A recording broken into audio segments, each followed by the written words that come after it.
नमस्कार, मैं AK Singh future zone classes के यूट्यूब चैनल पे आप सबों का स्वागत करता हूँ। आप सबों ने फ्यूचर जोन क्लासेस को बहुत प्यार दिया है और इसी प्यार के बदौलत ही हम आप लोगों के सामने वापस से खड़े हैं। तो चलिए आज 12th फिजिक्स स्टार्ट करके हम लोग बहुत आगे तक जा चुके हैं। इसमें आज हम लोग पढ़ने वाले हैं सेल का पावर। किसी भी सेल का हम लोग पावर कैसे निकालेंगे, पावर ऑफ अ सेल। सही, चलिए कुछ टॉपिक डील करते हैं। Power of a cell. मान लो यहाँ पे अपने पास एक कोई सेल है जिसका ईएमएफ ई है, इंटरनल रेजिस्टेंस आर है और इसके बाहर किसी आर लोड का एक्सटर्नल रेजिस्टेंस हमने डाल रखा है। कोई cell E, internal resistance R, load resistance ई।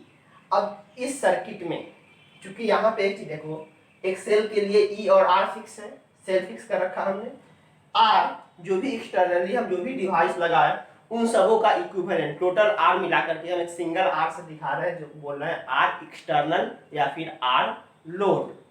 हमें इन्हीं आर पर इस ई के साथ कितना पावर कंज्यूम होगा या फिर इस सेल का पावर क्या है, इन चीजों को हमें डील करने हैं। क्लियर? यहाँ पर चीज डिस्कस कीजिए। Let E EMF of cell small r,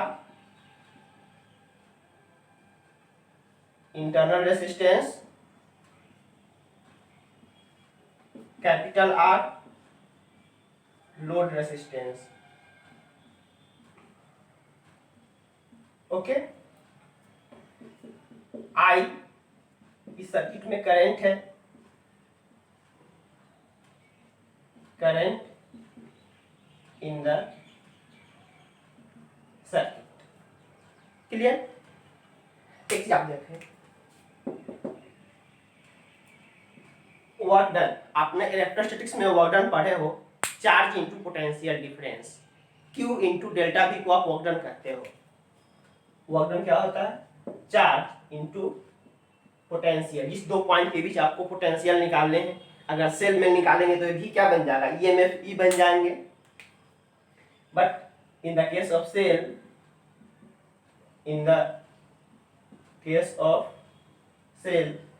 potential difference होंगे, वहां पर क्या यूज करेंगे? EMF E।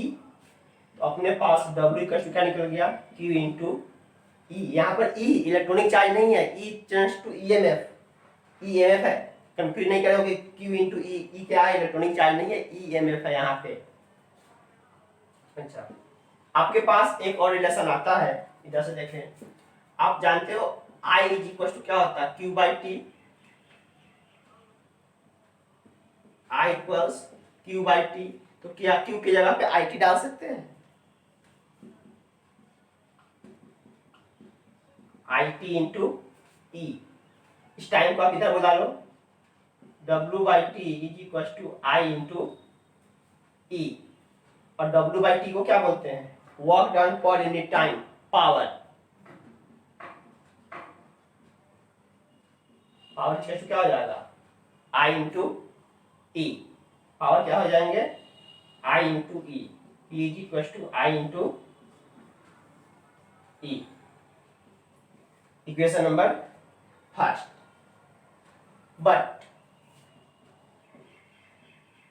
बट अपने पास एक और रिलेशन आता है,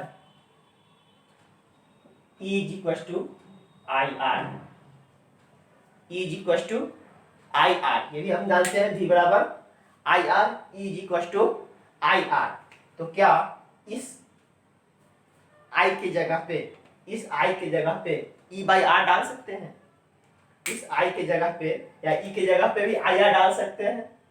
इसलिए first becomes P is equal to I, तो I है, और E की जगह पे डाल सकते हैं I इंटू R, मतलब I स्क्वायर। R भी हम यूज कर सकते हैं, E की जगह पे I स्क्वायर R भी यूज कर सकते हैं।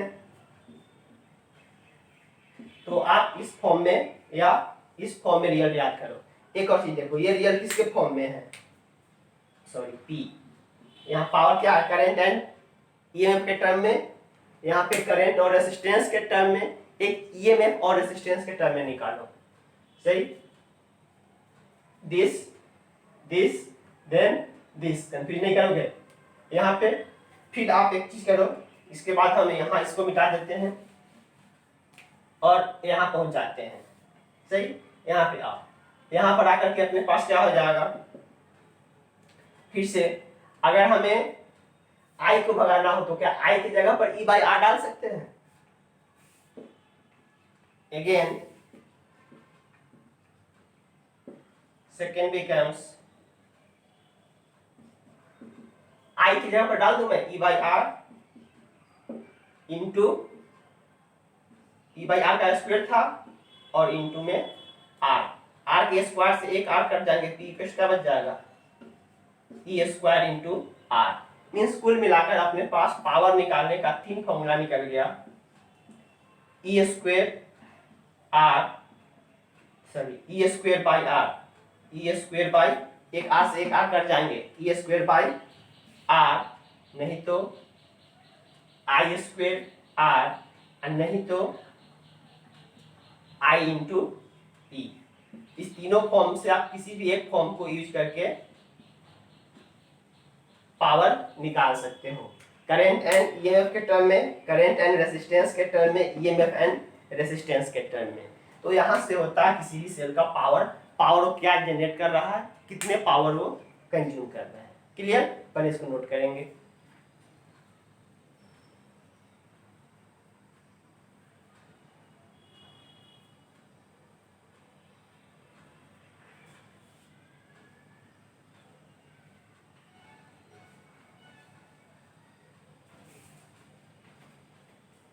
तो किसी भी सेल से पावर क्या निकालते हैं, आई स्क्वायर आर। अब एक छोटा सा और टॉपिक डील करें, मैक्सिमम पावर थ्योरम।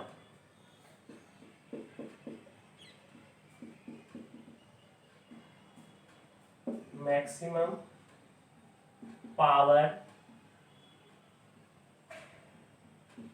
थ्योरम क्या है, नाम से स्पष्ट है, मैक्सिमम पावर थ्योरम। किसी भी सेल से किस कंडीशन पे, वो कंडीशन क्या हो कि मैक्सिमम पावर विड्रॉ हो या मैक्सिमम पावर जनरेट करे, वही अपने को कंडीशन या सिचुएशन डील करना है, जिस सिचुएशन पे उस बैटरी से, उस पर्टिकुलर बैटरी से अपने को क्या मिले, मैक्सिमम पावर मिले। क्लियर, जरा सर्किट को फिर से बनाएंगे। कोई एक सेल है जिसका ईएमएफ ई है, इंटरनल रेजिस्टेंस आर है और लोड रेजिस्टेंस कैपिटल आर है, इसमें करंट आई है, करंट आई है। सही, पहले इस मैक्सिमम पावर थ्योरम को आप स्टेटमेंट के रूप में लिख लो। It states that the power generated by the cell is maximum when internal resistance is equals to load resistance. When internal resistance is equals to load resistance, this is called maximum power theorem. This is called maximum power। क्या बोला, किसी भी cell से maximum power तब generate होगा जब internal resistance का value external resistance के बराबर का आएगा। क्लियर, हमें इसी चीज को प्रूफ करने हैं, हमें इसी चीज को प्रूफ करना है कि small R equal to capital R के केस में पावर क्या मिलेगा, मैक्सिमम मिलेंगे।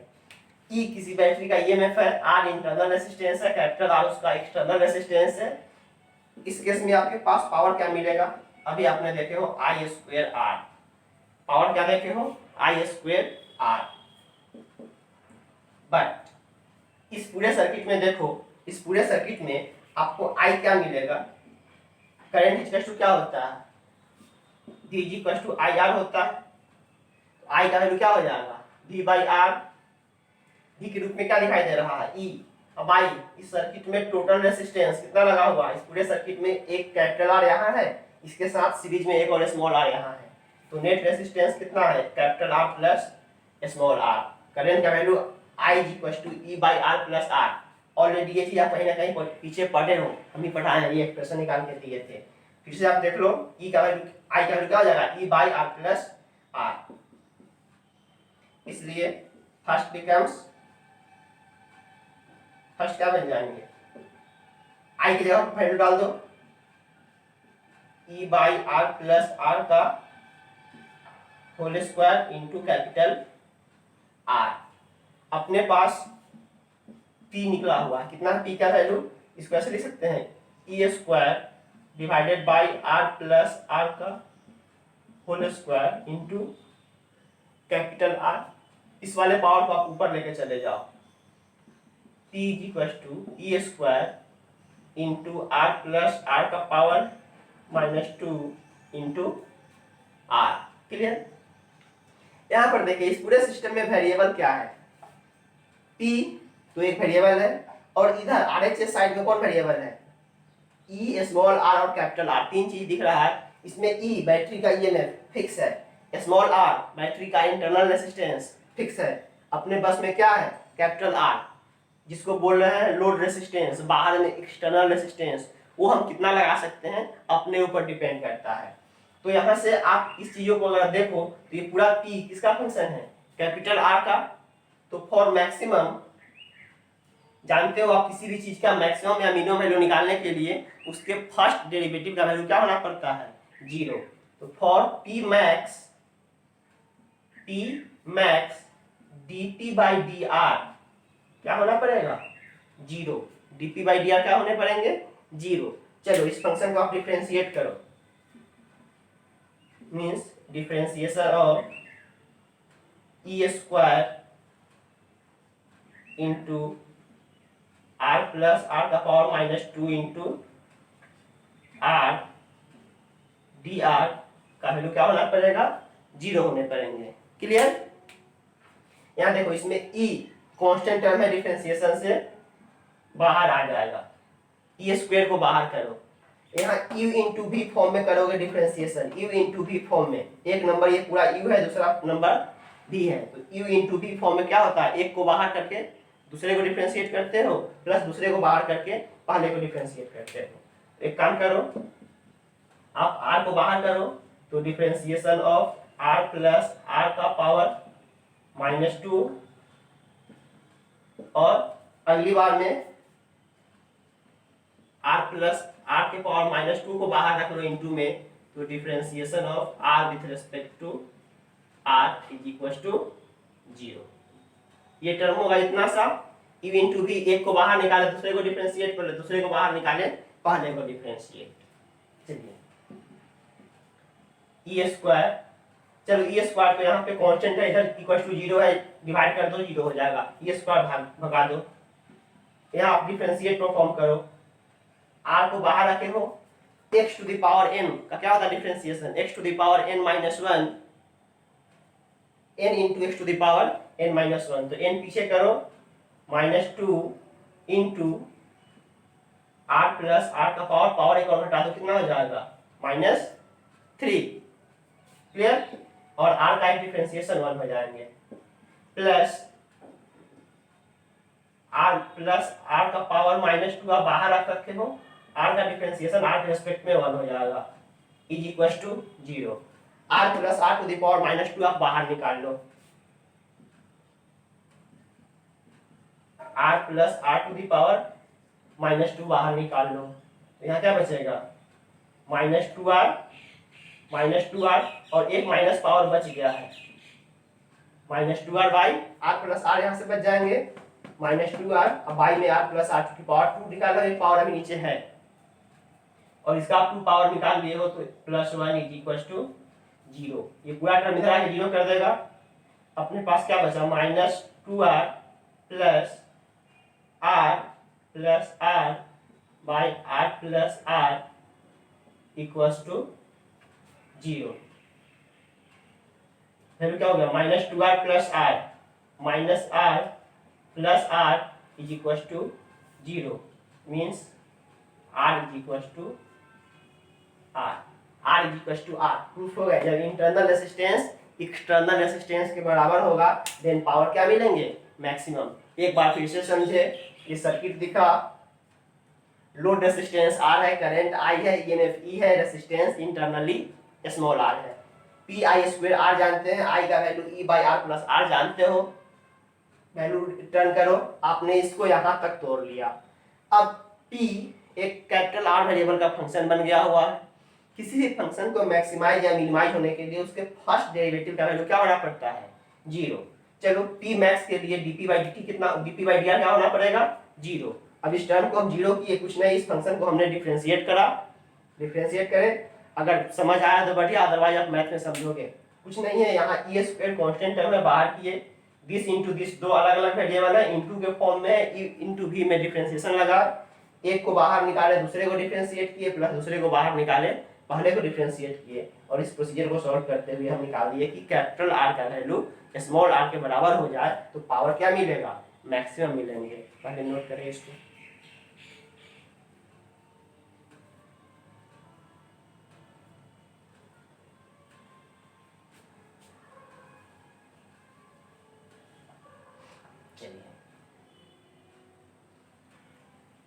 अब आपके पास यही है, पावर का यही फॉर्मूला है, इसलिए P मैक्स का वैल्यू कितना हो जाएगा,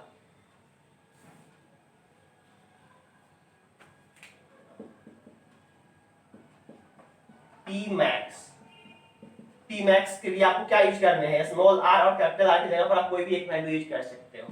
तो P मैक्स अभी आप P का वैल्यू क्या देखे हो, E square by R plus R का होल स्क्वायर इंटू R, यही चीज देखो ना, अभी नीचे लिखा हुआ था, यही चीज लिखा हुआ है, यही आपका जनरल पावर है, E square R plus R का whole square into capital R। तो यहाँ कैपिटल R की जगह पर क्या डाल दूंगे, स्मॉल r, या स्मॉल r की जगह पर कैपिटल R।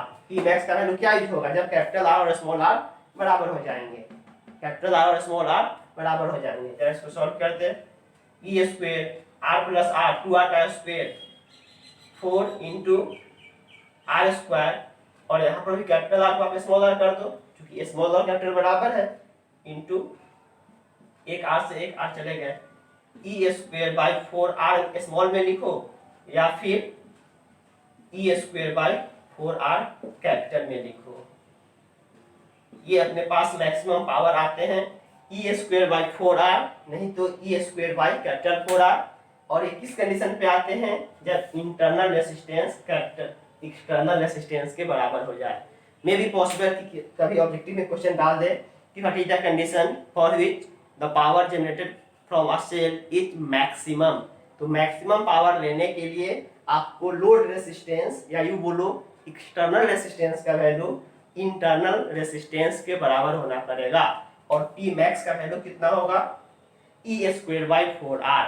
जो सा R यूज करना है यूज कर लो, कैपिटल या स्मॉल, क्योंकि कैपिटल स्मॉल के वैल्यू के बराबर के लिए ही अपने पास ये पावर मैक्सिमम हुआ है। Note it fast.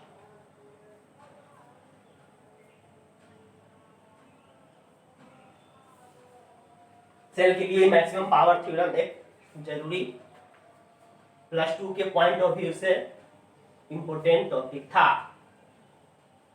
चलिए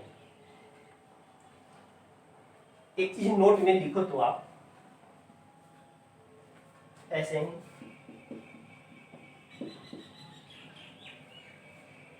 if out of n cell, if out of n cells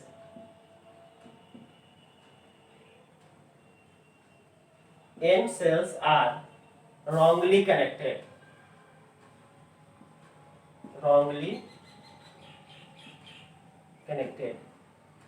then net number of cell या फिर net EMF of the cell becomes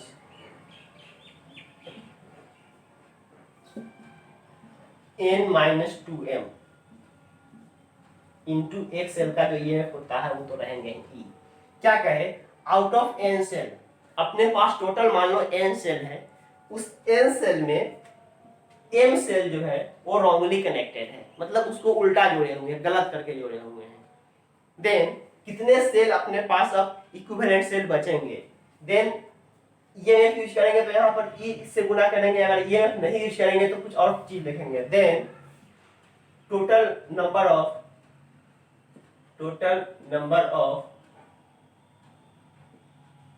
net cell, total number of net cell वो कितना हो जाएगा, n into 2m।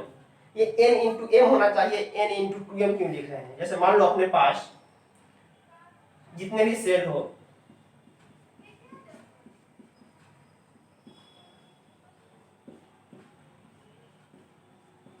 अपने पास total देखो कितना cell है, 1 2 3 4 5 6 7, टोटल नंबर ऑफ सेल कितना है, 7। इसमें आप गौर से देखो, यही 2 सेल उल्टा जुड़ा हुआ है, प्लस से माइनस, प्लस से माइनस, प्लस से माइनस, ये हो गया माइनस से प्लस, माइनस से प्लस, ये 2 सेल रॉन्गली कनेक्टेड है। फिर प्लस से माइनस, प्लस से माइनस, इस केस में m का वैल्यू कितना दिखाई दे रहा है, 2। तो जो 2 बैटरी हम उल्टा जोड़े हुए हैं, तो ये 2 निगेटिव में ईएमएफ जनरेट कर देगा, उल्टा ईएमएफ जनरेट करेंगे तो ये जितना निगेटिव बैटरी जोड़ेंगे, जितना बैटरी हम उल्टा जोड़ेंगे, उतना क्या करेगा, कोई ना कोई सीधा वाले बैटरी का ईएमएफ गायब करवा देगा। मतलब एक रॉन्ग कनेक्शन एक राइट कनेक्शन को खा जाएगा, एक रॉन्ग कनेक्शन एक राइट कनेक्शन को खा जाएंगे। तो हमने पास नेट राइट कनेक्शन कितना बचेगा, जितना रॉन्ग कनेक्शन करेंगे उसका डबल घट जाएगा। अगर हम रॉन्ग 2 जोड़े हैं तो 4 गायब करवा देगा, क्योंकि 2 तो खुद का रॉन्ग है और उसके कारण जो नेगेटिव पोटेंशियल जनरेट हुआ है वो 2 राइट वाले का पोटेंशियल खा जाएगा। इसी सेंस में हम यूज करते हैं कि जितने भी अपने पास सेल हो, जितने भी अपने पास सेल हो, उन सारे सेल का वैल्यू अगर n है और उसमें से अगर m सेल, ऑब्वियसली बात है कि m का वैल्यू n से कम ही होने वाला है, उसमें से अगर m सेल रॉन्गली कनेक्टेड है तो उसके डबल में ओरिजिनल में से वैल्यू घट जाएगा। Then net number of cell equals to n minus 2m। जैसे इसी पे हम क्वेश्चन करें, out of 10 cells if 2 cells are wrongly connected, then calculate the total EMF of the combination of cell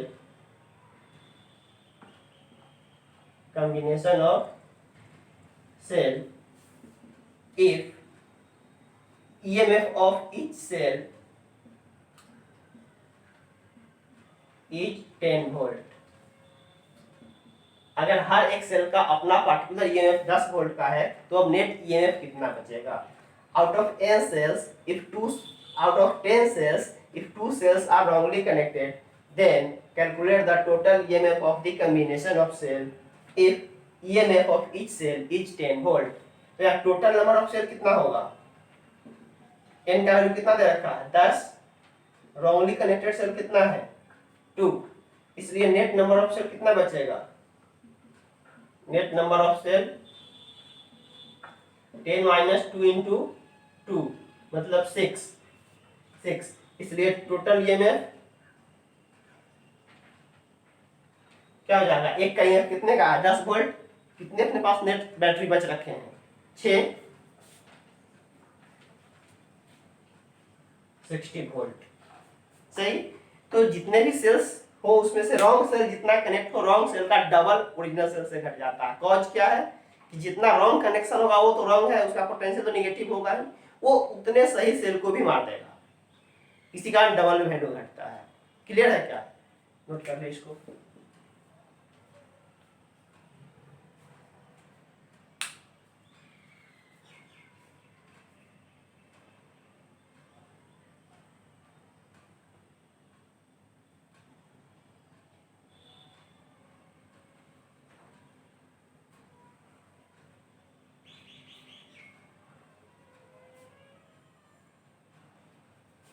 एक क्वेश्चन करेंगे, छोटा सा क्वेश्चन है।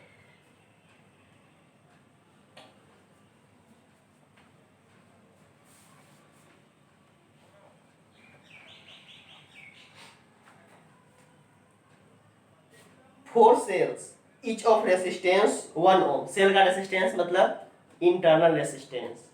क्वेश्चन दे रखा है, हम पूरा क्वेश्चन एक बार पढ़ देते हैं।